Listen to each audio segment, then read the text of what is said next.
today's video, no? Since napagod tayo yesterday sa ating leg workout, so mag-upper tayo ulit.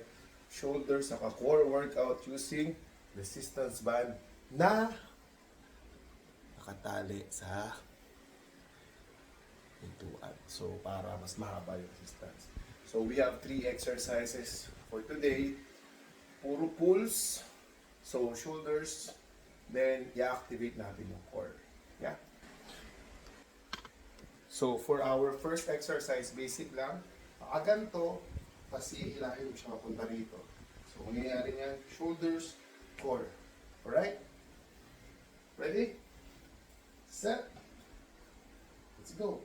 1, 2, 3, 4, 5, 6, 7, 8, 9, 10, 11, 12. For our second exercise, turn natin siya papunta naman dito sa kanan. Right? So, yung left, right hand nandito, left hand nasa ibabaw. Ready? Set. 1, 2, 3, 4, 5, 6, 7, 8, 9, 10, 11, 12. Then last naman is yung sa other side. Ready? Set. Let's go. 1, 2, 3, 4, 5, 6, 7, 8, 9, 10, 11, 12. Right. So, right. So you can do that 3 to 5 rounds.